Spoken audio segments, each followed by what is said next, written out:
Hey everybody, it's Alan, and I hope that you are doing well.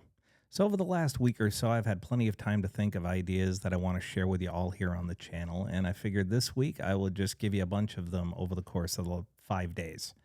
So these are all based around me listening to performances by The Warning and then it making me think of other stuff. So it's going to be a little different from day to day, but I hope you stick around and enjoy what comes after the Warning tracks. Before we get started, I did hear a rumor about a particular limited edition item that will probably be released during the summertime that's centered around Daniela. And I confirmed the rumors with a friend of mine who works for the manufacturer, who basically told me that I think they're going to do about 200 of them. And it will be very limited. And I am hoping that I will be able to get my hands on one of them. Should be able to. But we'll see. I can't get into too much detail, otherwise I will betray a confidence of the friend of mine who works for that particular manufacturer. But I think a lot of people who are in the Warning Army will be very excited when the news comes. When I have more information and I'm allowed to, I will hopefully share that with you. But for now, let's get on with the video. This particular video features cover songs. I, for some reason, was listening to the cover version of Enter Sandman, and it made me think of something else.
Soul to take. Hush, little baby, don't say a word, and never mind that noise you heard. It's just the beast under your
I gotta tell you, I work in a music store. I work in music retail. I have since 1991.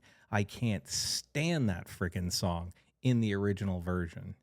It's one of those riffs that should never be played by anybody when they go into a music store. It's right up there with, Sweet Child of Mine and Stairway to Heaven and Blackbird and Seven Nation Army and Smells Like Teen Spirit and even Back in Black. It's like, oh my God, I understand why you're playing it, but please don't. Just please don't. And for me, this is one of those songs, one of those performances that is better than the original. And I can listen to it without any hesitation whatsoever. I can listen to that all day long. It's totally fine. The other versions, the people who just copy the original and play them so out of key, out of tune, and out of time and tempo and style and feel and groove, by comparison to the original, and to the point where I can't listen to Lars drum. It's just the what they did in their cover of that for me is sort of like listening to Van Halen play "You Really Got Me." By comparison to the Kinks, I think it's a better version. It's like All Along the Watchtower by Jimi Hendrix. By comparison to the Bob Dylan original version, I like the Hendrix version better. And it's become one of those for me personally. Yeah, you don't have to agree with me on that, but for me personally, it is a better rendition of the original. Okay, that got me thinking about other very, very cool covers by some legendary artists or some great artists or monster Guitar Hero style guitar player artists. And I remember that I love this.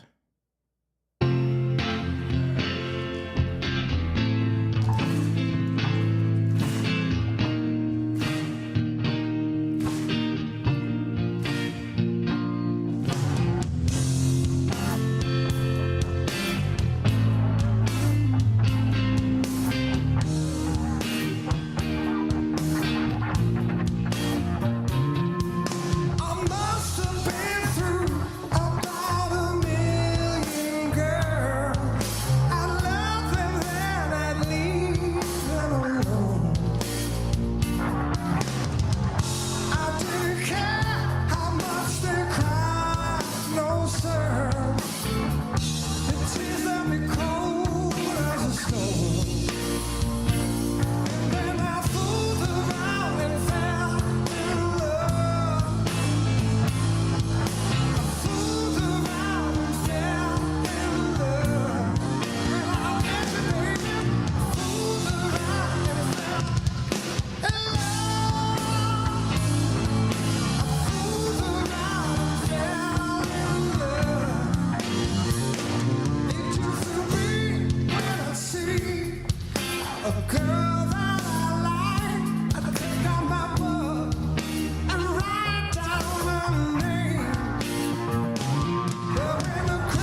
always love that cover. Richie Kotzen's voice is the thing that stands out. I mean, his guitar solo is incredible. Billy Sheehan's bass playing is incredible, although sometimes I might consider it overused, overplayed. The pocket that Mike Portnoy is creating on that drum kit is just strong as hell. But to a degree, Richie Kotzen's vocal performance is really magical. I mean, Mickey Thomas did an amazing version on the original, version. He just did. The Elvin Bishop version is incredible, and Mickey Thomas's vocals are spectacular. And I'm not sitting here saying that Richie Kotzen sang it as well as Mickey Thomas did, but I mean, I don't know if I've ever heard anybody sound as much like Chris Cornell vocally as Richie Kotzen does as a singer. And I kind of wonder if, to a degree, did Soundgarden ever try to get Richie Kotzen to, perform in place of Chris Cornell? Again, I'm not saying that it's a good idea. I'm just thinking vocally, I don't know too many singers who have quite the perfect Cornell-style timbre as what Richie Kotzen does. Although as a guitar player, I think he outshines Kim Thale. So it might not work, and it might be a bad idea. But with that said, Richie's vocal performance on that is incredible. And damn. Here's another one of my favorite covers.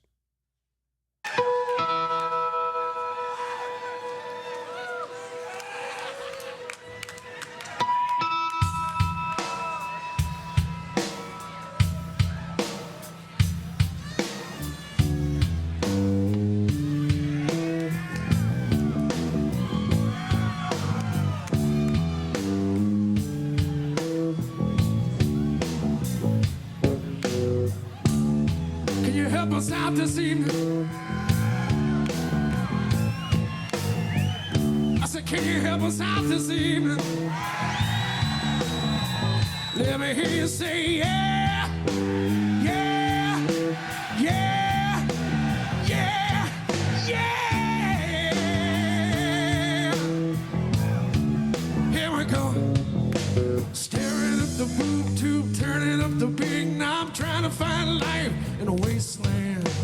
Searching for a program, gonna deal with Mary Jane. Ready for a trip to the headland. Obnoxious Joe comes on the screen. Along with his guest, self-righteous Sam. Some old guy that doesn't count. His hair and clothes are much too out. Well, pushing back his glasses, Sam says he was elected by the masses. That in mind, he starts to unwind a vicious attack upon the grasses.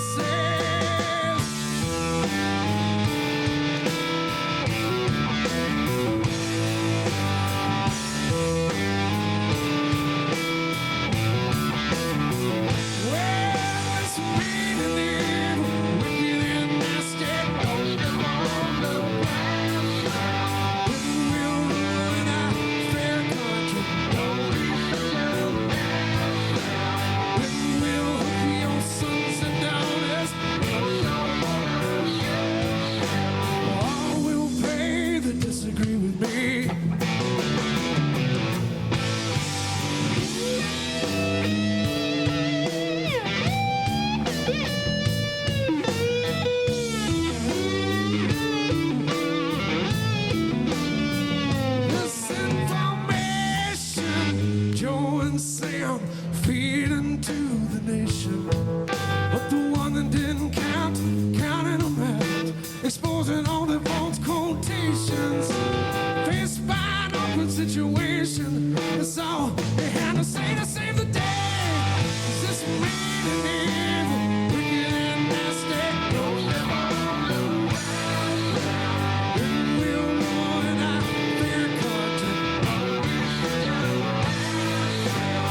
down all you can to jail my fellow man.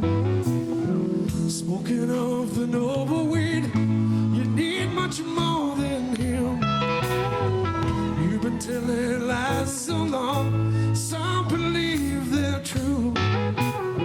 So they close their eyes to things they have no right to do. Just as soon as you are gone, hope will start to climb. Please don't wait around too long, you're wasting precious time.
Thank you very much.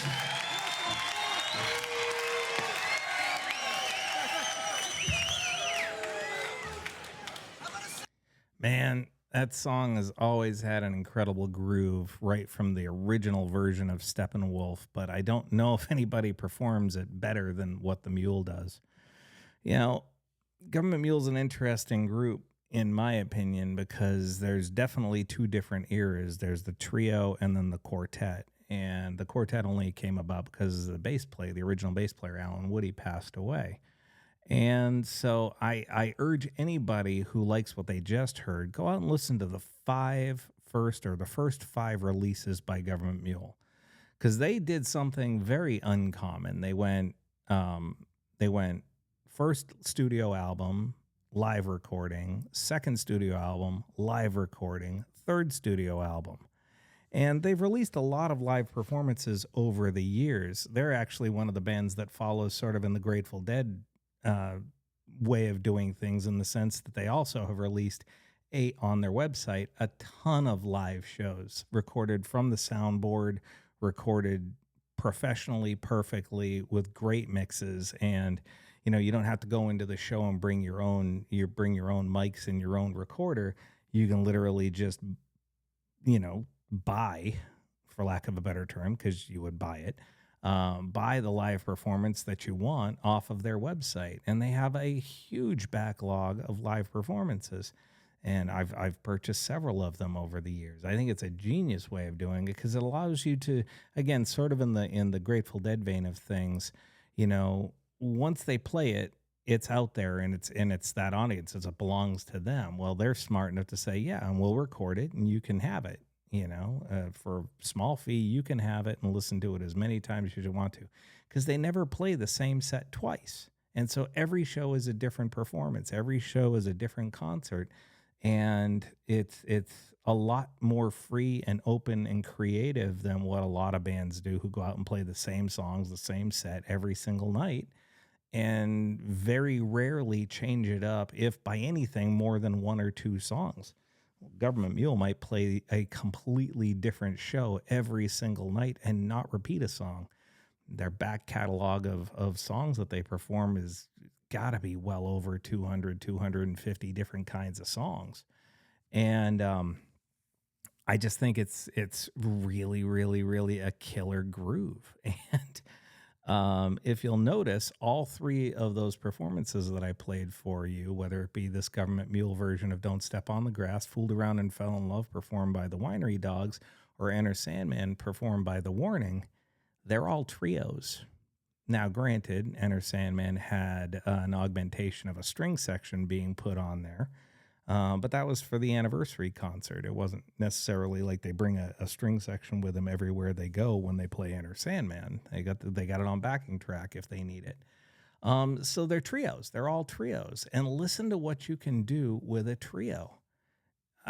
For me, it's always rather impressive to hear a song stripped down to its bare elements, and to see how a group can actually do that song with their bare elements without having, 9 layers of guitar and 13 layers of vocals and all this other stuff. It's like, I'd be very interested. I'm a huge Boston fan, and I would be very interested to see if a trio could perform a Boston song like, I don't know, Smokin' or Hitch a Ride or something of that nature, Party,